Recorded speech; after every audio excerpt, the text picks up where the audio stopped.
Hello from Gardening at Douentza here in Ireland. And now, by popular demand, we have a begonia update. And here we have two of the begonias that I featured last time in my first begonia video. And we'll just move in to take a closer look at them. I'm not sure if I mentioned this one at the time or not.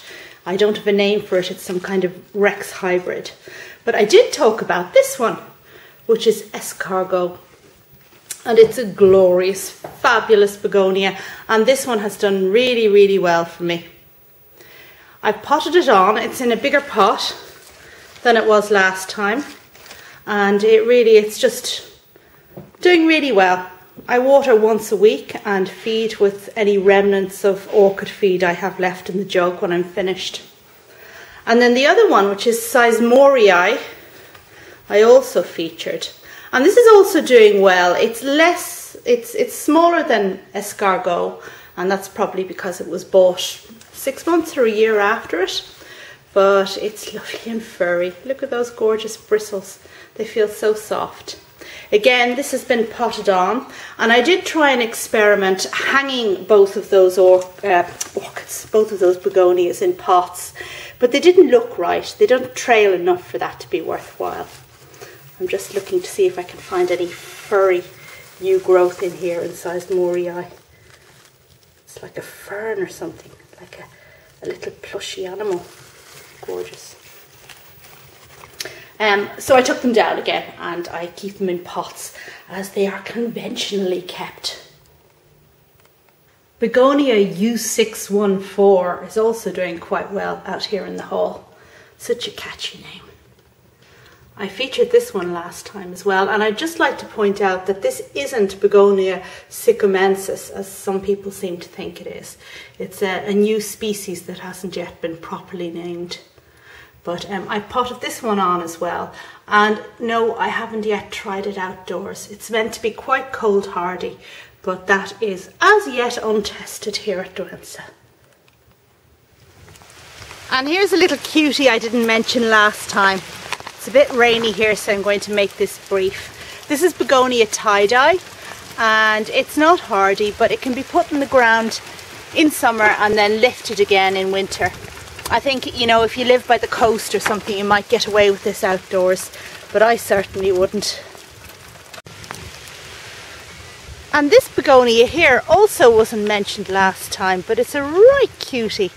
It's cucullata, I think. I'm not sure, but I'll put the name at the top of the screen. But this one is in flower.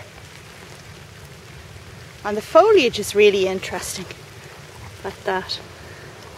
Now again, I mean, I'm sure this wouldn't be hardy for me, but I put it in the ground in summer and then lift it for winter.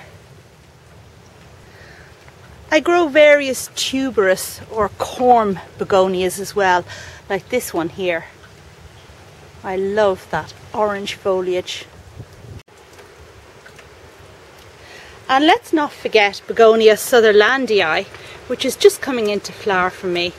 Now this is a lovely trailing one, which is great in a hanging basket or in a bowl on top of a table as I have it. It does need a shady spot though. Now this is going to look gorgeous in September, October. And check out this little greenhouse cutie. This was gifted to me earlier on in the year, February I think, and it's really quite small, but I just love that dark foliage.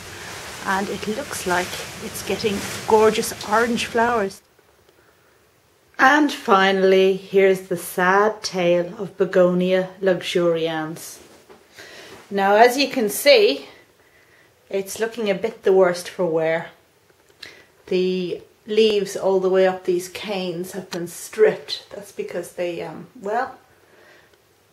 they suffered some drought. Now this plant I had outdoors in a shady position and it was doing quite well for me, quite tall.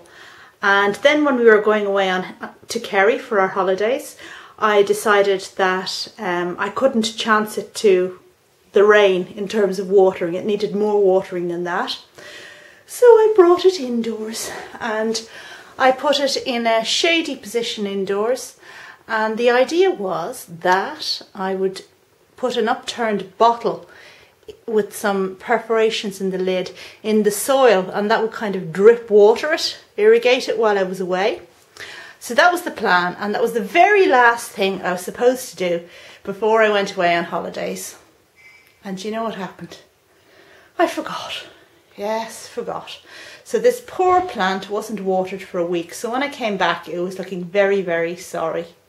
Now I'm lucky that I didn't actually lose the tall canes, and it is recovering. It's going to be all right, but I'll just have to take better care of it from now on. So that's my video on the Begonia update with a few new characters added to my collection, and I hope you liked it, and if so, please give it a thumbs up and all that, and thanks very much for watching.